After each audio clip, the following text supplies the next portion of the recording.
luar bayangan semua orang, di mana mengangkat hak asasi manusia yang diabaikan di ujung dari kebijakan politik dan pembangunan menjadi masukan dalam sentrum utama kebijakan di Republik ini, Pak.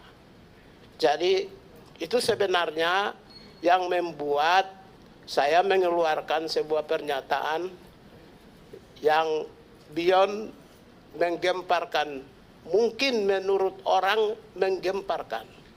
Sebenarnya bagi kami pembela hak asasi manusia, hal yang biasa-biasa saja. Yang menjadi luar biasa, dan kami dibantu untuk memberi kesadaran bagi bangsa dan negara ini.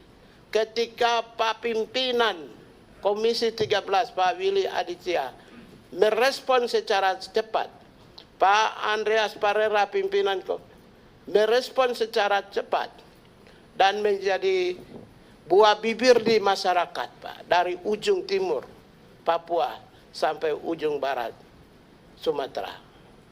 Dan itu membesarkan kami, Pak, di mana ada sambutan positif yang luar biasa oleh civil society. Satu civil society pun tidak memberi kritikan.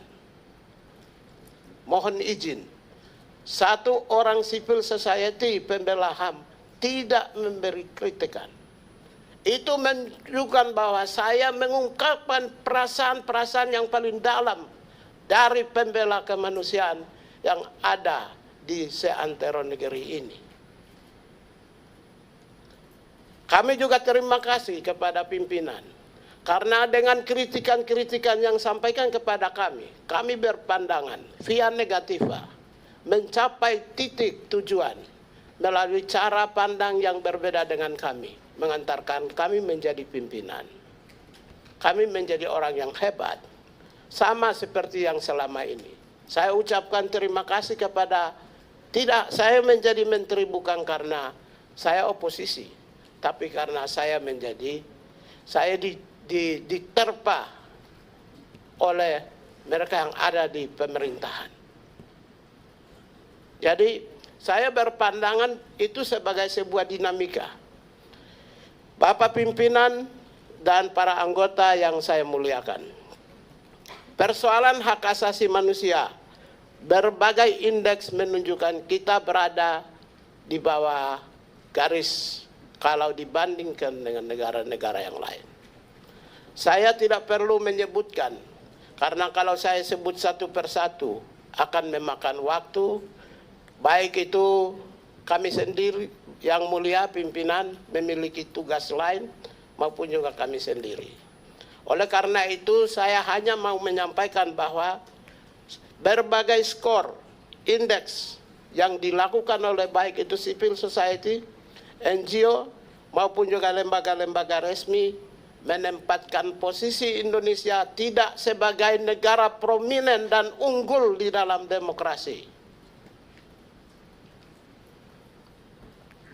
Saya kira fakta-fakta di lapangan sudah bisa menjawab secara kasat mata, bisa juga menjawab secara baik, di mana bapak-bapak adalah mesin-mesin perubahan demokrasi, mesin pengelola demokrasi, di mana pasti ada tantangan-tantangan yang menabrak nilai-nilai demokrasi. Bapak-bapak baru selesai dari pertarungan, sudah pasti menyaksikan apakah demokrasi di negara kita ini berjalan dengan baik atau tidak. Ada yang benar, ada yang tidak benar. Oleh karena itulah sebenarnya demokrasi di bangsa kita ini harus kita bangun dengan visi yang besar. Presiden Republik Indonesia Jenderal TNI Prabowo Subianto telah meletakkan visi demokrasi dan hak asasi manusia khususnya di dalam Asta Cita nomor 1. Nomor 1 menempatkan membangun Indonesia berbasis hak asasi manusia. Membangun di Indonesia berbasis hak asasi manusia itu holistik, tidak gradual, tidak kasuistik, tapi membangun Indonesia hak asasi manusia adalah holistik. Human right mainstreaming, Artinya apa? Sebagaimana yang Bapak pimpinan sampaikan bahwa berbicara tentang hak asasi manusia adalah berbicara tentang seluruh aspek kehidupan. Sejak orang dilahirkan, seorang manusia dilahirkan, dia bernapas sampai dengan ketika dia masuk di liang kubur.